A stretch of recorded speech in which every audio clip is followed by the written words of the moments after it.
Today's interview is with Lauren Moorhead. I'm really excited to be interviewing Lauren because she's someone who continues to inspire me. She's only 23 and she started her own candle business over the course of the pandemic. And today's interview is a little bit about her and her story and her business journey so far. So welcome, Lauren, to the first episode of Inspire and Be Inspired. And you are you're the first guest of this new show that I've decided to put together. How are you? Yeah, I'm good. I mean, no pressure. No pressure at all. I mean, you're someone who inspires me, so that's one of the reasons why I wanted to get you on this show to interview you, because I think you're an inspirational person. I want to share that with others, and hopefully you can inspire some others to maybe start their own business or do whatever it is they want to do. But I just want to start off by asking a bit about you. Where are you from? Like, where did you grow up? So I grew up around Ladbroke Grove. I went to St Charles Square, if you know that. I went to primary school there and then onto the secondary school, the all-girls school, and it's a mix now. But yeah, so I grew up in North Kensington, went to the youth club, Canal Side, all different youth clubs really. I was really active in the community, so I know everyone. Yeah, okay. And how old are you for the viewers? I'm 23. 23, okay. And what about your family? Do you have any siblings? Do you have any, who do you live with? Yeah, I live with my mum and dad. 2 siblings, 1 brother, 1 sister, both younger than me, so I'm the oldest. Yeah, okay. So you have to look out for the other 2. Yeah. All right. And I obviously know you through Mr. Fly, who I did reviews with, and he says nothing but positive things about you. And I wanted to start off by asking you about your business, because you've got a candle business called Essence, and I think it's amazing. And I wanted to just ask you about it. Tell us a little bit about Essence. Yeah, so it's a eco-friendly candle brand. It promotes sort of self-care on a daily basis, because over lockdown I realised that people were a bit surprised that they were, looking after themselves a bit more where they had all this free time, and me included. So it's just pushing that message through, and it's big on helping your mental health and the benefits with that. And it was something that candles are something I enjoy making, and when I buy candles, I couldn't find any affordable, eco-friendly ones. And obviously I had loads of spare time in lockdown, and I was finding out all of these things, like candles have so much toxins in and blah, blah, blah, and I'm pretty healthy as well, and look after myself. So I was like, well, why can't everyone have this candle? Because surely everyone deserves to be able to afford something that isn't going to be toxic for them in their daily routine. That's how Essence #1 grew. When did you start it? How long ago was it you started it? I want to say October last year. So yeah, it's pretty new.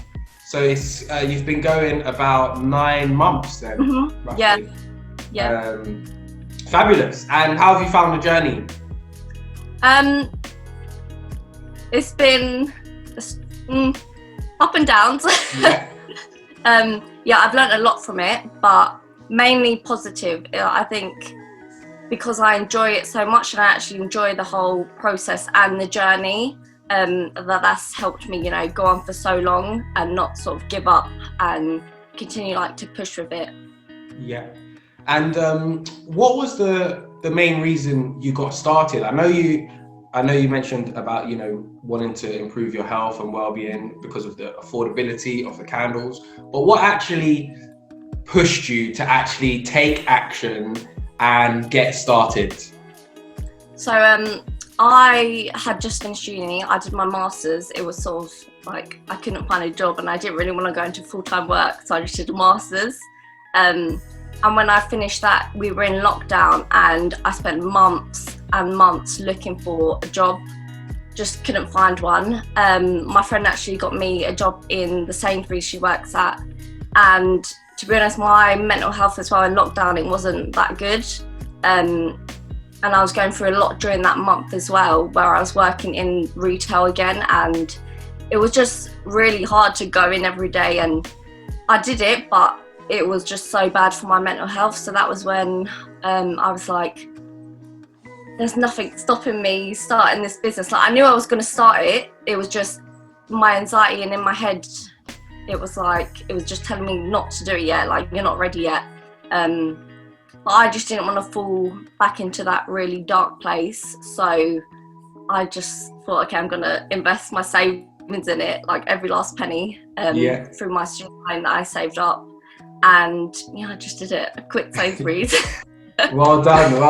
So, I mean, the pandemic, I guess, essentially, we can, in your case, and in a lot of people's cases, we can take some positives out of it, because although, it's been a horrible situation, and like you said, there were times where you were struggling, and I'm sure lots of people have been struggling throughout the pandemic. In fact, I know lots of people who personally have been struggling throughout the pandemic, but the majority of them have come through the other end, in a more positive mindset. And it sounds like that's exactly what you did with the candles, and you needed something to push you to actually get started. And it seems like this horrible place that you were in mentally encouraged you to get started. Mm-hmm. I think it was more of a positive thing for me. So all the time that I had spare, I think I was able to focus on myself a bit more, and just realise a lot of things, which I'm sure many others did. But it was just like I was forced to deal with a lot of personal issues as well. Whereas before, I would try to just ignore them. Like, I'd go out, I'd keep myself busy, and where I couldn't do that, it's like, no, okay, you have these thoughts, deal with them now. But I came up the other side, so that's the good thing about it. And how have you found that your candles have helped you with some of the difficult emotions that you've gone through over the last year, or at certain times? How do you find the candles help you personally? So making the candles, it eases my anxiety. I enjoy it. I just stick music in, and I'll be in the kitchen making loads of candles. And over lockdown as well, living in a house with so many people drove me mad sometimes. I'm sure everyone can relate to that as well. So it was nice to just have something that wasn't my daily walk or my daily exercise outside, and where I could then just go lock myself in the kitchen, just say, look, I'm in here for a few hours, don't come in. Still had like a few people come and sneak into the fridge and things like that. But it was just nice to have that little hobby for myself. And then obviously I used them after as well, so it was great. Like, I wasn't spending money on candles.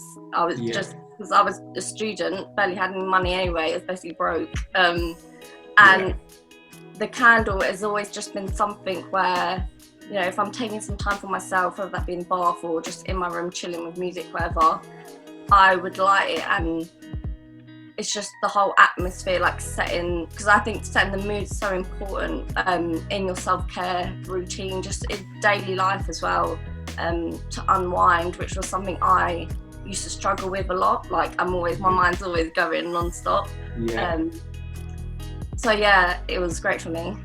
So I also know that you've been through this candle making process, and I know one of the new services that you're delivering is candle making workshops. And I know that you're doing this for some charity organizations, some companies. I mean, tell us a bit more about that. How does that work? How does that process work? So I'm at the moment doing community candle workshops, so it's at a really reduced price than the private ones that we're starting, and it's just so it's inclusive for everyone, because like I said, the big thing for me is I don't think something that benefits your mental health should be this expensive, exclusive thing, because it shouldn't. will equal, which should just be offered to them. So yeah, I decided to do community candle workshops, which I haven't actually found before. I tried to Google it, just in my business research, and couldn't find any. And then I just have reached out to people, and I do a lot of community work myself. So I already knew a lot of people, and I'm trying to push, there's a lot of physical fitness health services, but there's not much mental health services, and especially coming out of the pandemic now, and with youths as well, I think it's so important for them to focus on their mental health. And obviously the candle making helped me, so it's just something that can help them. And then they obviously go home with a candle after, and hopefully we'll get to use it, and it will just relax them as well. Yeah, one of the things I loved about your candles is the longevity of them. Well, the fact that they're eco-friendly, the longevity of them. We haven't even spoke about One Tree Planted and your partnership with them. But I mean, the whole process and the whole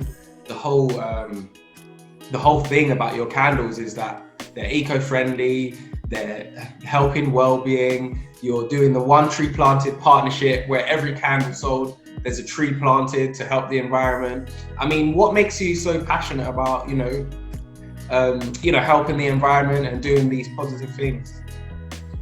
I just think, we live here, so why are we not taking care of where we live? And I think it's just because I like to help people as well. So I think ahead of, future generations are going to benefit from this. And I think that's how a lot of people should begin to think as well. And it's actually not that hard to be eco-friendly, just do some research. And that's another reason why I started the brand, was just to show people I can bring out a product that is affordable, it's fully eco-friendly, can benefit you, and it won't break the bank and all of that. So I just think it's just a step in the right direction, and I think we need to just be a bit more eco-conscious. And I'm all about taking care of yourself, so it's why am I not taking care of my surroundings? Because again, it's little things like, when you tidy your room, if your surroundings are clear and you take care of that, then your mental health is better. So why are we not thinking about that in terms of the planet? Yeah, I think that's such an inspiring message. And I mean, what you said there as well, I definitely noticed, when my room's tidy, everything just seems clearer. Yeah. Everything just flows easier. So, why are we not taking care of our environment? It benefits all of us. I think that's a really important message, and a really inspiring and nice one. I spoke a little bit about the longevity, and some people may be familiar with Yankee candles. And I actually wanted to talk about the comparison between Essence candles and Yankee candles, because I know Yankee candles are really popular, but you have a really nice, unique selling point when it comes to comparing with them. And that is the fact that they last almost twice as long. Can you just tell us a bit about that? How did you get them to last so long? So it's the wax. So I didn't have a clue about this. When I was first starting out, I think I just went on Amazon. I was just making them for myself. So I just ordered any natural, eco-friendly vegan wax, because I was still eco-conscious when I was doing my little hobby. But then I decided to research into it, and so our wax is soy wax, but this is a big grey area with candles as well, which I learned. So soy is actually one of the biggest contributors to deforestation. And so then I was like, well, I can't call my candles eco-friendly then, because it's not it will be lying, and I don't want to do that. It's not me as a person, and that's as well what the brand reflects. So I did some research as well, and to be honest, soy was still the best wax to use. So I thought there must be an eco-friendly soy wax out there. I spent ages, it was a long process, up early mornings, late nights, just Googling, calling suppliers, manufacturers, just saying, look, this is what I want. Do you have it, basically? And I managed to find, I think it's a little farm, there's one in Brazil, where they grow the soy sustainably. So they're GMO-free suppliers that don't contribute to the big impact of deforestation in the Amazon, where soy is basically the largest in there. And, you know, it's all sustainable. And I just did loads of tests on that, and I really wanted to use that soy, so I was like, I really hope this is good. But actually it was one of the best soys that I found. Yeah. And yeah, there's other factors like the wick as well, so I had to buy loads of different sizes of wicks and test them, and it was a long process. Like, I don't think people understand how long it was just to get like the actual products itself. Yeah. But so yeah. Not only do you you've sourced the soy, you know, in an ethical and eco-friendly way, but you've also decided to partner with One Tree Planted. Can you just tell us a little bit about that? Your partnership? Yeah. So obviously we're all about giving back as well, and I just wanted to put this message across where even though we're not contributing to that large impact and that large area of deforestation, we can still help reforest the areas. Like, it's nothing for us. I think it's £1 of every candle, and they plant a tree for us. So what I'm hoping to do as well, which I've like pushed forward with and spoke to them about, is eventually when we do have a big area where we've reforested, I said, can we then come over and basically document it? So my plan is, like, long term, to bring some of these youths who are getting involved in the candle making workshops to actually, you know, come over to where the Amazon is and see the big impact and document it, so all like the customers can see what they're actually doing and giving back. I love that vision. I love that. That is so nice. Yeah, that is really good. And I know with your tenacity and your persistence that you will get there, because like I said, you're someone who's really a go-getter. I've noticed that from the moment I've met you, and yeah, it's been really inspiring. I've got a few more questions. How do you stay consistent? I mean, a lot of people struggle with consistency. A lot of people struggle with motivation. You know, one of the biggest reasons people fail within their businesses is because they're not staying consistent and not showing up every day. How do you stay consistent and continue to keep hustling? To be honest, I think there's 3 main things that I always stick with, and it's self-discipline, a lot of self-belief, and also balance. So I can use this morning as an example. So normally I wake up at 5 in the morning every morning, but this morning I woke up at 4, and that's because I'm doing some markets on the weekend. So it was like, I didn't want to choose between working and going to the gym, because I love going to the gym. So you know, I just woke up at 4, did all my candles, left for the gym for 6, come back, you know, carry on with my day. And I think that's a lot of self-discipline and, like I was saying, balance, and you just need to prioritize your time right. And I think it took a long time for me to get to this place. Like, I was not a morning person. Like, ask anyone. I've got a friend I go to the gym with, and yeah, no, it just wasn't for me. But you just got to push through that hard part, and I find once you push through that little difficult time, then you're finding it's your daily routine, and it's like your body clock, and just you get used to it. But yeah, I think a lot of self-discipline, which you'll learn over time. I think it's just the start, and like I said, it's like that with anything, and you just need to remember, like, it will get easier.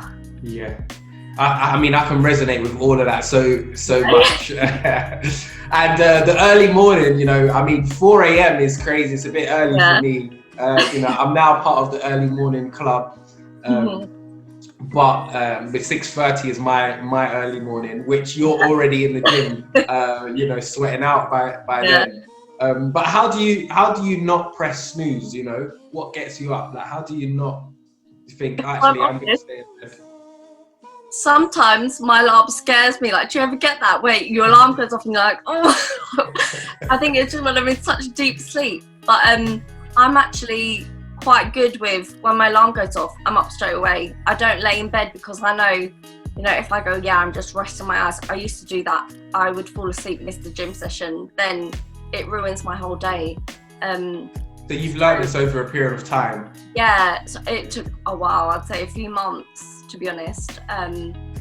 Maybe a few years, if I'm honest. Like, I've been going to the gym for about 5 years now.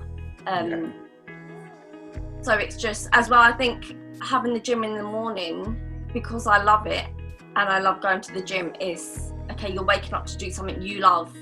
Yeah. And that has really helped. That I've found it's just really helped with getting myself out of bed in the morning, because, you know, I love working as well. But the gym's more of a hobby for me, and it's like working on myself, and it's good for my mental health. So it just gets me out of the bed. I'm like, oh yeah, I'm going to the gym, and that's it for the day. It just starts the day off right. Now, you're, as we mentioned at the beginning, you're only 23, so you're really quite young when it comes to, you know, being in business. Mm-hmm. Would you offer any words of advice for anyone, you know, regardless of what age they are, you know, in starting a business? What kind of advice would you give to someone, or what would you give to yourself, you know, back when you started?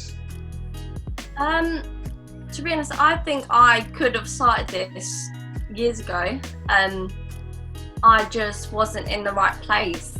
And I think I would just say, you know, there's no time limit. There's no age where it's like, okay, look, it's too late for you to start a business. It's too early for you to start a business. I think if you have that passion inside you and that belief and you're ready, then just go for it. Because, yeah, I think now I'm like, I could have done this before, but there was just a lot of things going on in my life where I just didn't have the confidence to do it in myself. I was sort of scared of like putting myself out there with the business, and I think in my head, I don't know what it was, but I always knew that, you know, I could get it to a level where this would be my full-time job, and that scared me. So I just wasn't ready then.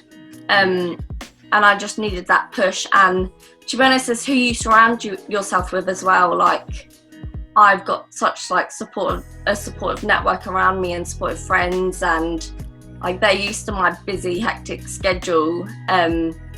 So it's little things like, you know, if I can only come out, maybe if I'm working for a whole month straight, which is a lot of the time, they understand that it's not me being like, oh, I don't want to see you, or just being a bit off with them. I'm just so busy, and, you know, I will, when I make the time to. It's just prioritizing, and obviously the hustle, you know. The hustle is But yeah, I think it's just surrounding the people you surround yourself with is so important, and I've learned that over time. And I think right now, I think the reason why I've been able to grow it is because I have much more better people around me, and it's something you learn as you grow up. Yeah. Now, the name of this channel is called Inspire and Be Inspired. Mm-hmm. So I want to know what inspires you, you know, what inspires you? So a big thing for me is I like to help people. That sometimes, I don't know, had a negative impact on other people. Like, I've had people say to me, you need to be selfish sometimes, and, you know, you put other people first and everything.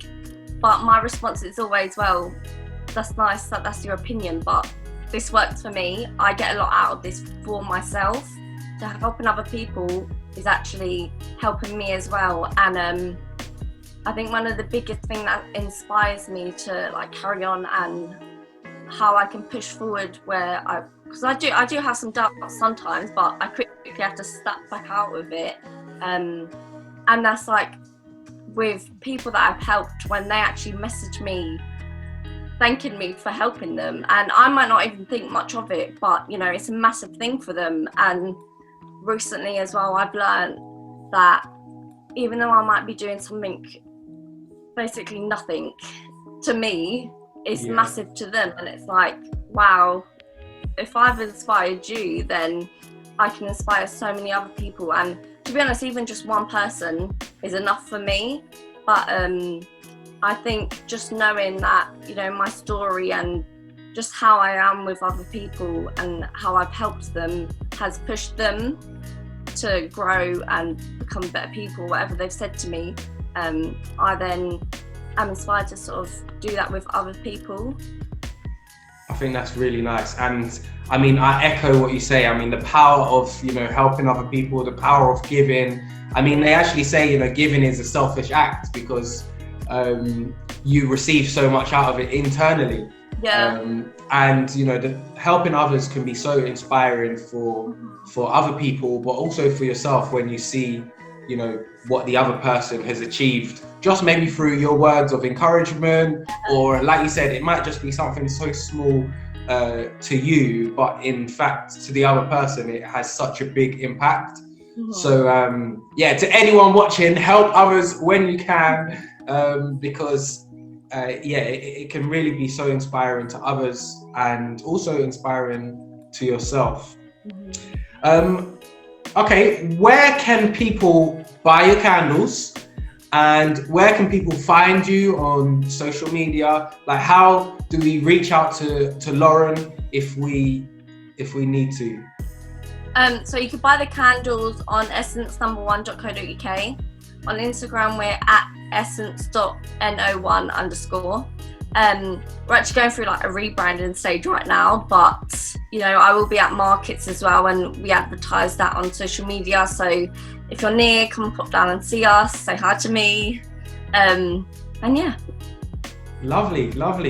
Now, lastly, is there any thing you want to plug? Anyone you want to shout out? Anything that you want to put out there?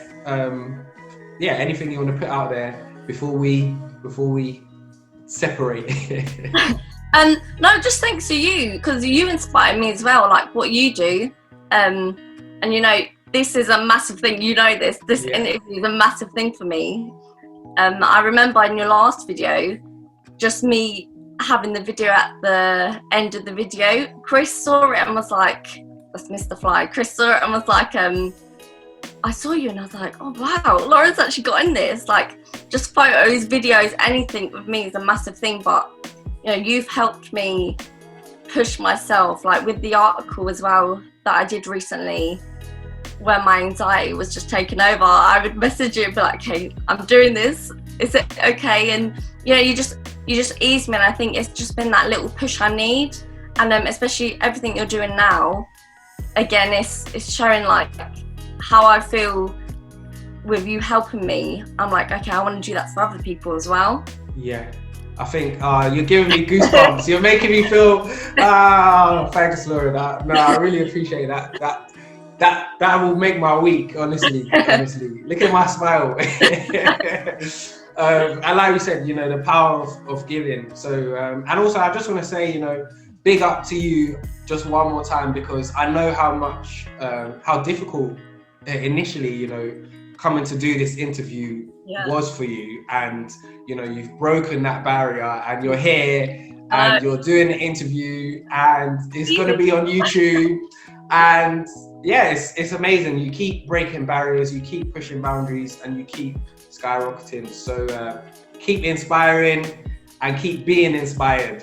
Yeah, oh, thank you. And for the viewers watching, remember, support the TING. Peace and love. You got to do peace and love, Lauren. Peace.